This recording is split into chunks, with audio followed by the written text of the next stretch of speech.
In the heart of a small Indian village, surrounded by shimmering rice fields and ancient banyan trees, lived a girl named Asha. Her world was painted with vibrant colors, but her own life felt gray. From the moment she could remember, the whispers and taunts followed her like a shadow. "Look at her," they'd say, their words like stones. So big, so different. Asha learned to shrink herself, to hide the kind heart that beat within a body she was taught to be ashamed of. She would spend her days near the river, watching her reflection, wondering why the world only saw her shape and not her soul. Her long, dark hair was always tied in a simple braid, plain wool shawl wrapped around her, as if to shield herself from the gazes of others. She found solace in the quiet moments, in the rustle of the leaves, and the gentle flow of the water, dreaming of a day when she could be seen for who she truly was.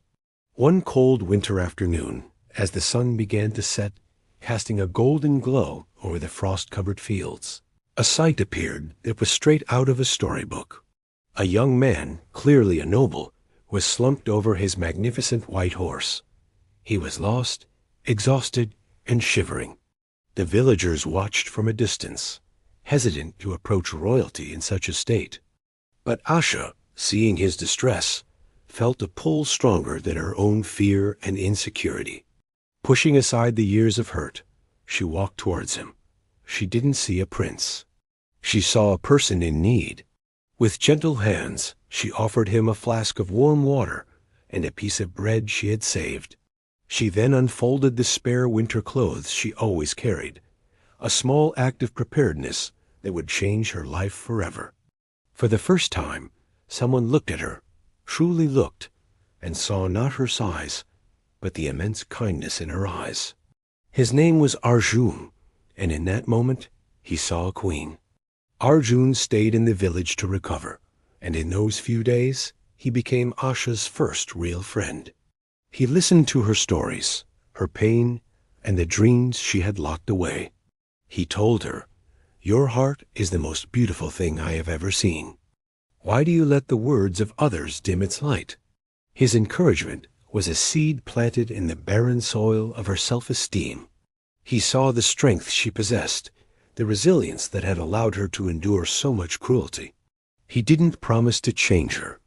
Instead, he promised to help her see what he saw. Inspired by his faith in her, Asha decided it was time to fight for herself. The journey was not easy. It began with a single step, then another. She started with long walks through the rice fields, feeling her body grow stronger with each passing day. She learned to nourish it with healthy food, not as a punishment, but as an act of love. Arjun introduced her to the world of etiquette and grace, not to conform, but to find the confidence that comes with self-mastery. He taught her how to walk with her head held high, how to let her posture reflect the regality of her spirit. They practiced dancing under the banyan tree, its ancient branches like a protective canopy. At first, she was clumsy, her movements filled with hesitation and the fear of being judged. But Arjun's patient guidance and unwavering belief in her slowly melted away her insecurities. With each twirl, she shed a layer of self-doubt. Her laughter, once a rare and timid sound, began to ring freely through the air. This transformation wasn't a sudden miracle.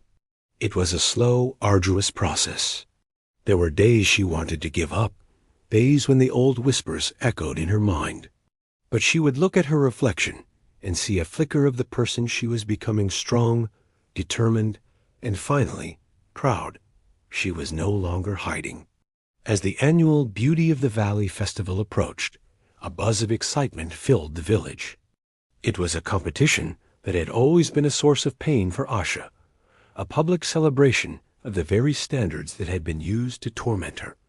But this year was different. With a deep breath and a steady hand, she wrote her name on the sign-up sheet. A wave of laughter and disbelief rippled through the crowd. Asha? In the beauty competition? The mockery was loud, but for the first time, it didn't pierce her heart. It was just noise. The support of Arjun and her own newfound strength had built a shield around her.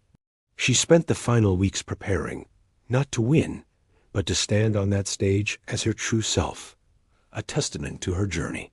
She chose a simple yet elegant sari, one that made her feel beautiful, not one that was meant to hide her.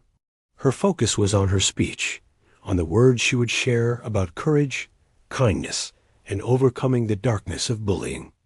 The night of the festival arrived.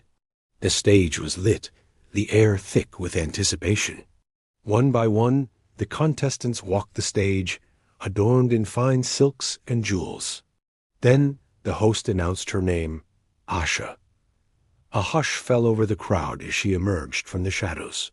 The girl they remembered was gone. In her place stood a woman radiant, graceful, and exuding a quiet confidence that was more captivating than any jewel. Her hair flowed freely, her smile was genuine, and her eyes shone with an inner light. The villagers who had once mocked her now stared in stunned silence, their jaws agape. She moved with an elegance she had earned, a poise that came from within. The slow, emotional music swelled as she took the microphone. Her voice, clear and strong, filled the night. She didn't speak of beauty as something to be seen, but as something to be felt. She spoke of the power of kindness, the poison of cruelty, and the courage it takes to love yourself when the world tells you not to. Her words washed over the audience, each sentence a testament to her battle. She spoke directly to the young girls in the crowd, telling them that their worth is not measured by the opinions of others, but by the strength and compassion in their own hearts. Tears streamed down the faces of many, including the old village elder, who saw not just a contestant, but a leader. In the crowd, Arjun watched, his heart swelling with pride. He saw the queen he had recognized on that cold winter day, now claiming her crown.